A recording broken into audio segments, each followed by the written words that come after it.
The afternoon sun came down without apology. Merciless, flat, unrelenting. And there, stretched between two pale cottonwood trees in the open yard, was a young woman. Her arms were pulled wide by rough rope, her clothes torn nearly to rags, her skin mapped with wounds that had no business being there. A fine layer of dust had settled across her like something final. She kept her eyes shut. Not from weakness, from choice. Because the moment she opened them, the memories would flood back in, and she wasn't sure she could hold together under that kind of weight.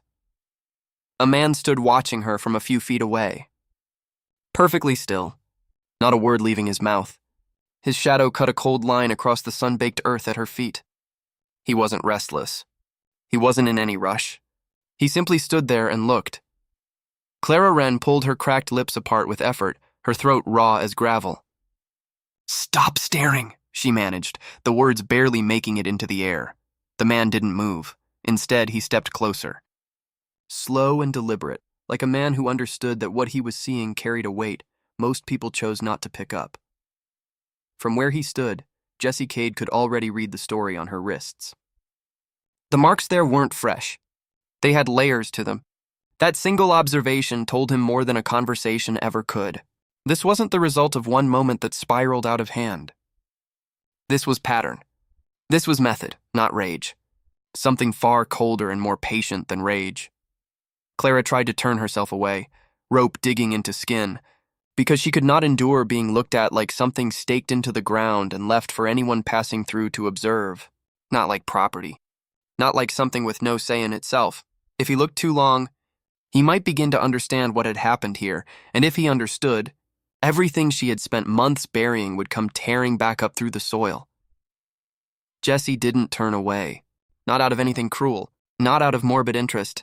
Something else lived in his expression. Quiet. Heavy. The look of a man who is, for the very first time, tallying up a debt that should have been counted long before now. Then a voice cut across the heat from behind him. Colt Drummond stepped off the porch shadow, one hand resting near his sidearm, his eyes already carrying something that had no interest in being diplomatic. He said it was a personal matter, a family concern, and he said that ought to be reason enough for any stranger to swing back into the saddle and find the road again. Jessie didn't step back, didn't reach for anything, didn't yield so much as an inch. For one stretched and dangerous moment, the yard felt like the pause before a hammer falls. And Clara's chest tightened harder than any rope had managed, because he hadn't flinched. Sometimes the man who refuses to walk away is the one who changes everything that comes after. The question hung in that scorching air like smoke. Was Jessie Cade about to cut her loose? Or was he about to become one more person she'd never escape? Jessie didn't ride hard. He kept his pace unhurried, like a man with nothing pressing behind him. But his eyes tracked the dust in his wake without stopping. Nothing followed. No gunshot. No voice carrying across the flats. That was the part that sat wrong with him. Men like Colt Drummond didn't forgive. They just waited until the timing suited them better. Jessie reached the dry creek bend and brought his horse to a halt. He sat there a long moment, looking at the open land ahead. His jaw was set in that particular way a man's jaw sets when he's losing an argument inside his own head. Then he turned the horse around. By the time the sun had gone copper and low along the ridgeline, the ranch had fallen into a strange and hollow quiet. No movement near the main house, no voices. Jessie came in from the wide side, moving through shadow rather than through any door, the way a man moves when experience has taught him that openings aren't always safe places. He found her in the storage shed behind the barn, barred from outside with the confidence of someone who expected no interruptions. Clara Wren was slumped against a grain sack in the corner, wrists bound again, most of her strength already spent. Her head barely lifted when the door swung open. For one terrible second, her body seized completely. Every remaining reserve of tension pulled tight. She was certain it was Colt. Then she saw who it was. Jessie didn't waste words. He knelt, cut the rope with one clean pull of his knife, and held out a canteen. "Take it slow," he said quietly. She drank the way someone drinks who has had no control over anything for longer than they can track. They didn't linger. Jessie got her upright, guided her out through the back of the shed, and helped her onto his horse. She winced. She didn't say a word about it.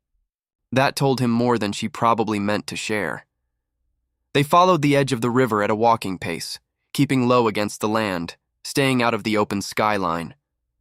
Jesse chose every turn deliberately, the way a man moves when he assumes eyes are tracking him from somewhere he can't pinpoint. After a while, Clara found enough voice to speak. "He says it's my fault," she said softly, words worn thin from repetition. "That I can't give him a child." Jesse said nothing. He had heard that particular sentence before in different mouths, on different roads. Then she added something that changed the shape of everything. "I heard them arguing," she continued. "His father said something was wrong with Colt. Said things a son shouldn't have to hear from his own blood." She swallowed. "He said the family needed an heir regardless. Said if I wasn't going to cooperate willingly, they'd find another way to get what they wanted." She didn't finish that thought. She didn't need to. Clara looked down at her hands like she resented the way they trembled and gave her away. Then she pushed forward anyway. "Colt said leaving me out there would teach me to show him proper respect." Her voice dropped almost to nothing under the weight of what came next. "But that wasn't the real reason. It was meant to hollow me out, to make me stop saying no." Jesse gave her the room to say it. He didn't rush her. He didn't offer easy comfort. Clara kept her gaze fixed on the fading light ahead of them. "I kept telling myself if I got quiet enough, maybe it would pass.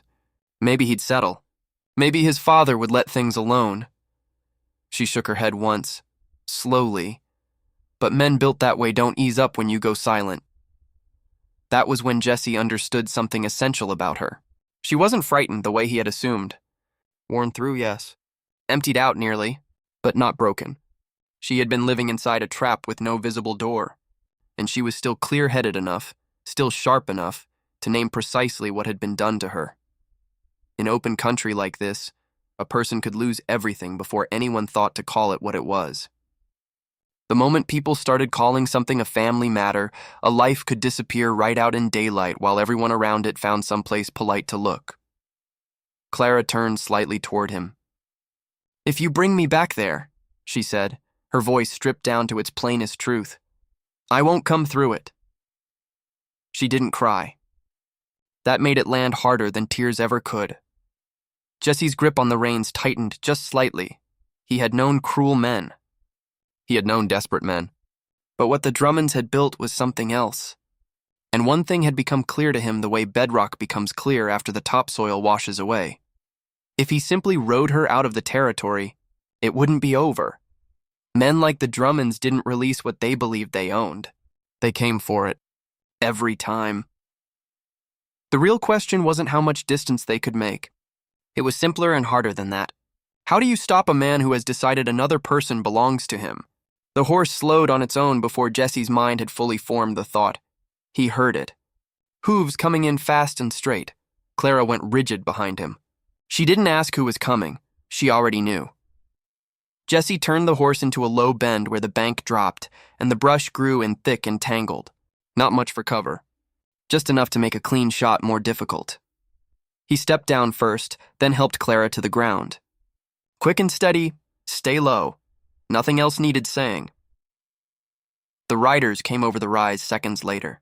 Colt Drummond at the front, his face pulled tight with something uglier than anger.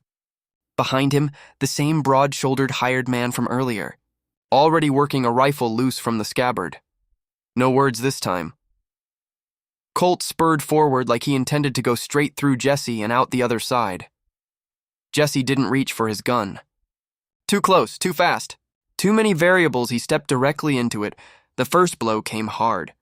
Colt swung with everything his fury had been building toward, but Jesse read the motion before it arrived. He turned just enough, took the glancing edge of it, and drove his shoulder forward with full weight behind it. They hit the ground together in a burst of pale dust. Colt came up wilder. Meaner for having gone down, Jesse didn't waste motion. One deflection, one tight punch, a second one that found the ribs and bent Colt slightly at the middle. Behind them, the hired man had his rifle leveled. Clara moved without deciding to. She grabbed a chunk of loose rock and threw it with whatever she had left in reserve. It wasn't much to see. But it was enough. The man flinched. Half a second, no more, Jesse closed the gap. He forced the rifle barrel wide and put the man down hard into the mud at the water's edge. When it was done, both men were breathing rough and going nowhere. Colt was on his knees, spitting dust and something that looked like pure hatred. "You think this is finished?" he rasped. Jesse pressed the back of his hand against his split lip and tasted copper. His ribs ached in a steady, spreading way from where a boot had connected. This hadn't been clean. He felt the full cost of it now. "No," he said. "It isn't." And he meant it, because if they rode on now, Colt would come again. Next time he'd come cooler, more calculated, less sloppy. Clara stood a few feet back. Still trembling, still upright. That mattered more than anything else in the yard. Jesse looked at her. Then back at the two men in the dirt. Riding away wasn't going to resolve this. This kind of thing didn't end until someone made a deliberate decision to end it. For the first time, Jesse Cade stopped calculating how much ground they could cover. He started thinking about what it would take to stop this for good. He didn't like what that meant. He liked even less what would happen to Clara Wren if he walked away from it. Jesse got Clara to a small house on the edge of town. It belonged to an older woman who had learned, over many years, that a man who knocked in a certain way deserved the courtesy of no questions. Clara needed rest. She needed a meal. She needed a door that would stay closed and stay locked. Jesse didn't linger. He got her settled, then turned himself back toward the Drummond Ranch before the last of the daylight had gone. Some things have to be handled while the trail is still readable. He came in from the back. Same wide approach, patient and quiet. The yard looked empty, but Jesse had stopped trusting empty a long time ago.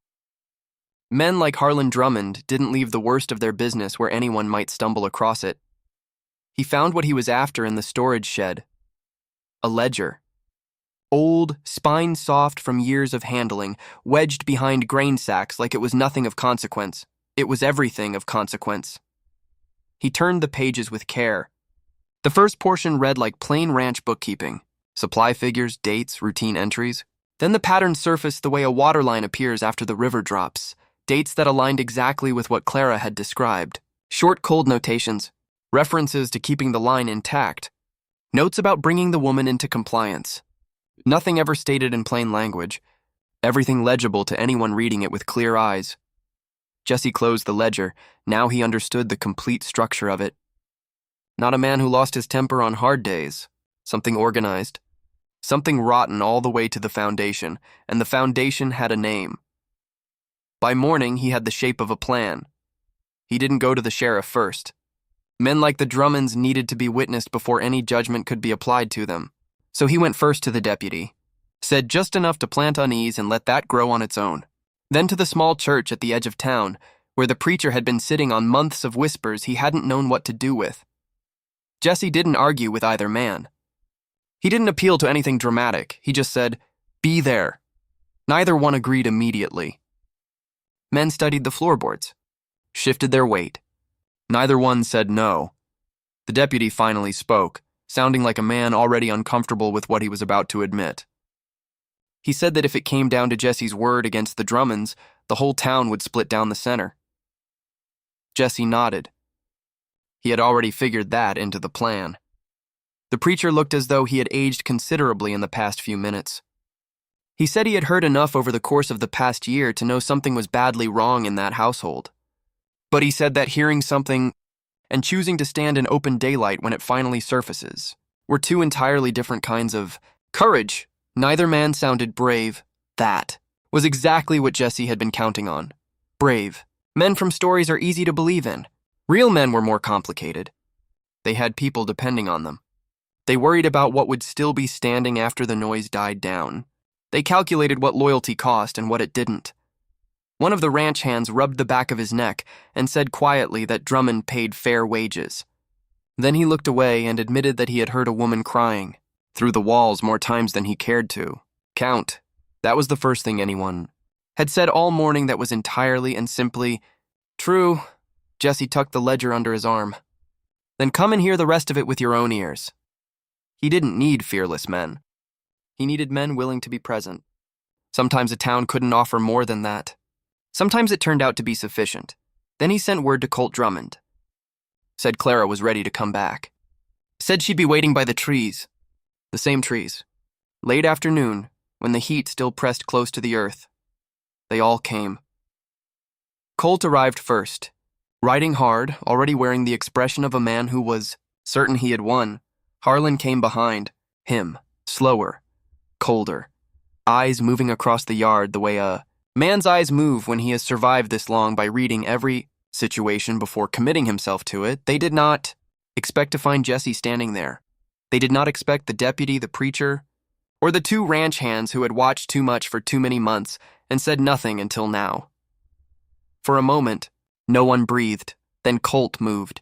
He came straight at Jesse, his fury doing all his thinking the way it always had. The fight this time was brief. Jesse met him directly.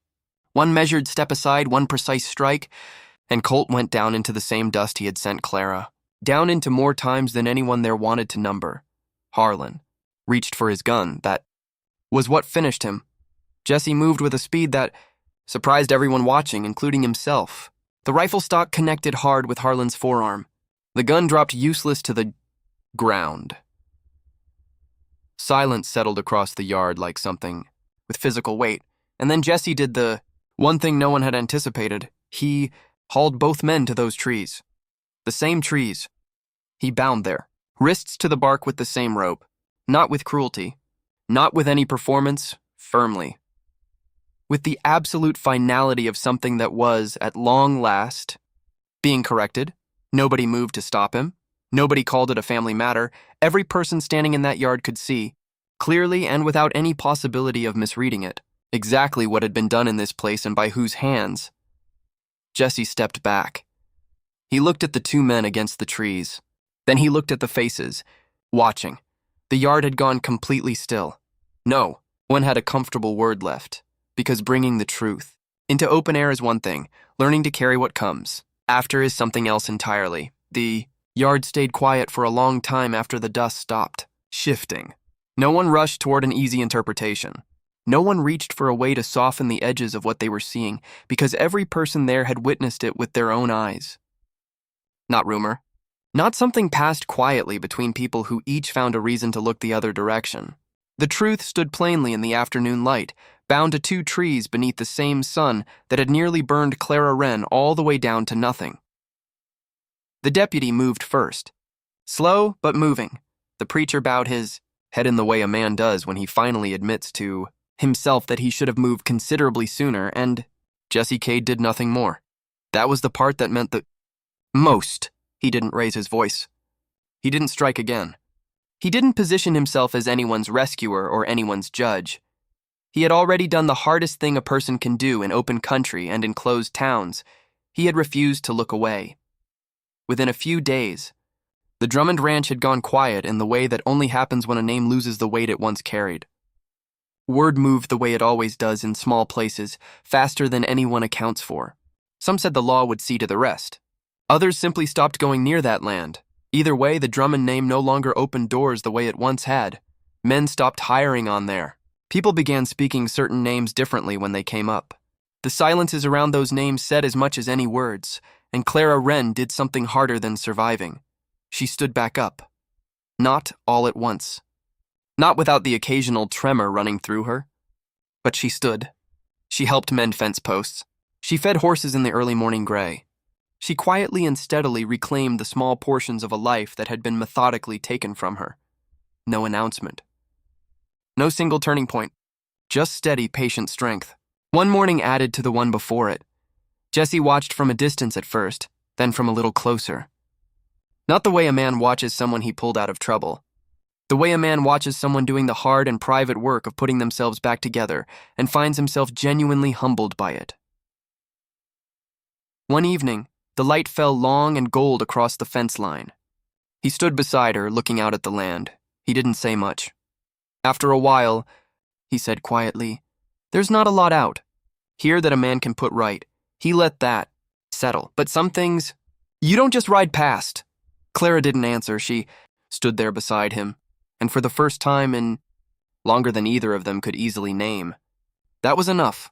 Out there in that country, that was about as close to peace as a person was likely to find.